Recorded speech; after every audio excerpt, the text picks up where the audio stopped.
Welcome to today's video. Today we're going to talk about Japanese index funds. Now you probably noticed that Japanese index funds are back in the investment conversation again. Japan as an investment market has been shunned since the 1980s.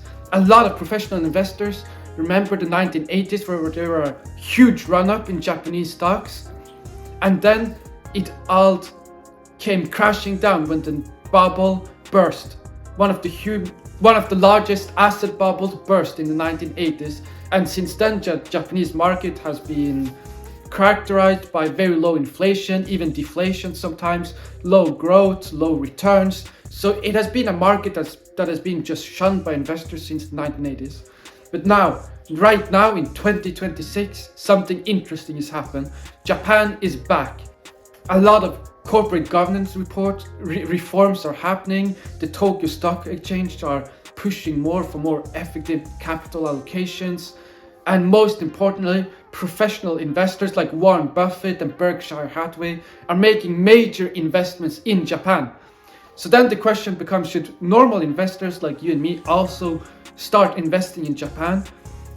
So today we're going to look at everything, both from the history of the Japanese stock market. We're going to look at why it's starting to become more relevant today. We're going to make the investment case for and against investing in Japanese stock ETFs and everything more. So stay tuned for this very special and interesting video today. Now, a lot of you are probably wondering, why does Japan matter at all? Why should people invest in Japan of all places? Now, to understand this, you have to understand Japan as an investment. You have to understand the position of Japan in the global economy, because it's not just a small fading economy. It's the fourth largest economy in the entire world. It's one of the most technologically advanced nations in the entire world, and it plays a crucial role for supply chains, for semiconductors, for automation, and in technology especially. A lot of people have probably heard of big company names like Toyota and Sony and Nikon in your normal day-to-day life, and they also play a very huge role in global industry. So investing in Japan is a crucial step to investing in global modern industry that shapes the entire world. The first thing we're going to look at in this video is the history of the Japanese stock market, because this is crucial to know if you're going to invest in Japanese stocks and to understand why the Japanese stock market is like it is today. So we can go all the way back to 1945. After the Second World War, Japan as a nation was devastated. Its cities was burned down, its industries was destroyed, shattered. Millions of people were pushed into poverty and displaced. And Japan had a tremendous task in front of itself. It has to build up its nation nearly from scratch. And that's when one of the most incredible miracles happened, often called the Japanese miracle. A combination of American support, industrial reform, political reform, close government cooperation, and also an incredibly disciplined workforce. Japan began to build up its country again. It built factories, it built new roads, it built up its cities, and one of the most crucial things was that Japan had a very export-driven focus, meaning that they tried to sell their products not only in the domestic market, but globally to other countries. And in the beginning, the products were cheap limitations, but they took the critic and they improved the products. They improved the products, and by the 1960s, the products even matched Western products. And it was not such seen as cheap limitations anymore.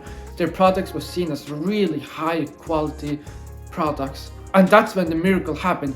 Capital flowed into Japan, people invested into the Japanese stock market, the Japanese companies and the stock market got a lot of confidence. Japan's influence was on the rise, and in the 1970s, people even thought that Japanese stock market in the future and Japanese economy could overtake even the American economy. And that's when things took a gigantic turn in the 1980s. So imagine the Japanese stock market in the 1970s and 1980s. If you're a normal Japanese person, you see the stock market rise each year and each year and each year. You see real estate prices rise each year and each year and each year. And you think that it will just rise forever. you think that it's unstoppable, and this belief again reinforces investment into the system. And this is a pattern you probably have seen from bubbles all over investment history, like from the dot-com bubble. And at one time, everything comes crashing down. And in Japan case, that happened in the 1990s. Regulators saw this gigantic price increase and started carefully implementing monetary controls and limits on lending. And slowly people began questioning the really high prices, and then everything came bursting down. And if you thought that this was going to be a short-term crash, it wasn't. It was long-term. Entire generations lost their money. People became a lot more skeptic to the financial systems, and the stagnation lasted for a very long time. Now, a lot of countries, including the United States, have of course experienced stock bubbles. But what's very special with the Japanese case, that even though most countries experience stock bubbles and financial recessions, they always come back. But in Japanese case, the explosive growth never came back. So imagine that you invest in Japanese stocks at the height of the stock market, and when the crash happens, you wait for it to recover, but it doesn't happen. It doesn't happen after 1 year, it doesn't happen after 5 years, it doesn't happen after 10 years. You wait 30 years and it still doesn't happen. And this period in Japanese history is called the lost decades. Wages did not rise, they became permanent. Inflation didn't rise, it stayed at a certain point. You even experienced deflation some years. The economy stagnated, growth stagnated, interest rate fell down to nearly zero. And this is the reason why investors for many years have shunned the Japanese stock market system, because they don't see any real growth. At least any real growth that justifies Japanese stocks compared to stocks in other countries like the European Union, Germany, United States, S&P 500.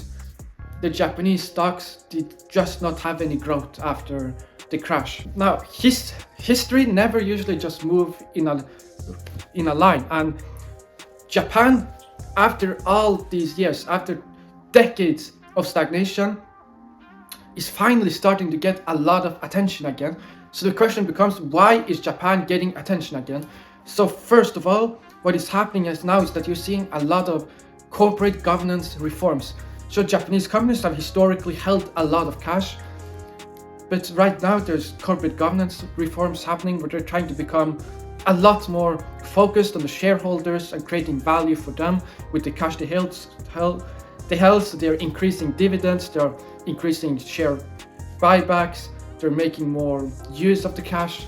And secondly, the Tokyo Stock Exchange is starting to pay a lot closer attention to valuation and capital efficiency. So I think with Japanese companies has historically been that they have traded at very low book values, in some cases lower book values than what the accounting suggests, and that has been a sign of bad capital efficiency. So the Tokyo Stock Exchange is now pushing for better capital efficiency, better use, and for the companies to explain their low book value. And thirdly, Japan is still home to some of the biggest and best companies in the world, like Toyota, Mitsubishi, Hitachi, Nintendo, Nikon, Tokyo Electron, and a lot of other very big, very efficient, very global companies. And these companies are still continuing to grow, and they're still continuing to do really well, and they're getting attention, a lot more attention from the whole world. And fourthly, something really interesting is that inflation is now coming back to Japan. So after decades where wages are sitting still, wages are now increasing, inflation is now increasing, and this is a sign for a lot of people that maybe the last decade is finally over and we're going to start to see some growth in Japan. And lastly, a lot of people are looking a lot more for diversification in these days. They want diversification from American stocks or European stocks. They want to get more global exposure, and Japan fits that bill very well. And these are the reasons why a lot of professional investors are now starting to believe that the Japanese lost decades are over and that we're probably going to see some growth here. This includes Berkshire Hathaway, for instance, that have started investing in 5 very large Japanese trading houses, but you're also seeing these headlines all over now. So to summarize it shortly, the investment case for Japan is the corporate governance reforms that is happening. It is the the valuations that are low, that for many value investors can signal that there are some very undervalued companies here, and the push for the Tokyo Stock Exchange for better capital efficiency. It's the growing dividends and share buybacks, and it's just a global industrial strength and size of the Japanese economy. But some of the case against investing in Japanese index fund is of course it's past stagnation, because the 1980s is still fresh in the mind of a lot of investors, and they're afraid that the Japanese economy will stagnate again at some point. Another one is the yen. So if you invest in a Japanese stock exchange and it's not hedged against the yen, what could happen is that even though the Japanese stock market goes up, you would still not earn a lot on it if your local currency appreciates against the yen. So run a currency risk against the yen. And of course the demographics of Japan is another factor, because there's an aging population, the labor force is shrinking, and this could of course affect both the domestic market and how well the companies and the stock market does. And of course right now the Japanese stock market might seem undervalued and good, but if you enter the stock market too late, the valuations could maybe be too high, depending on how long your investment horizon is. Now, the next section of this video is going to be what are Japanese index funds. So a Japanese index fund is a basket that contains a large portion of all the Japanese companies. So instead of investing in one specific Japanese company like Toyota, you get exposure to all the Japanese companies, and in that way you're exposed to the entire Japanese stock market. Now there exist a lot of very different Japanese index funds. One example is the iShare MCI Japanese ETF. Another one is the Vanguard ETF. Another one is the leader Japanese ETF. For European investors, is UCITS ETFs, which are really good if you want to. That also takes into account the tax and structural benefits in the European Union. But the way these funds differ from each other is that some invest only in big Japanese companies, some invest in both big and smaller ones. But the real very important difference is that some are weighed against the yen. Some are hedged against the yen and some are unhedged, meaning that those that are hedged against the yen only track the Japanese stock market, while those that are unhedged, you usually get exposure both to the Japanese yen and to the stock market. So depending on your need, you have to see if you want exposure to both or exposure just to the Japanese index. So a lot of people are investing in the Japanese or want to invest in the Japanese stock market, not because they want to put all their money into the Japanese economy, but because they want it to be a part of a diversified portfolio. So the question is, how does Japan compare to other markets? So the United States, the US stock market is growing a lot faster than the Japanese one, but it has also much higher valuation. So Japan in that way can be a very good diversification, because the valuations of the companies are a lot lower than the American ones. Now the European Union is quite similar. They both have the same stagnation issues. China has a lot higher growth than Japan, but it's much more political risky. And then you have India that has also have a lot higher growth, but is all more but has a much more volatile stock market. So Japan is in a very special, unique place because it gives diversification to Asian stocks.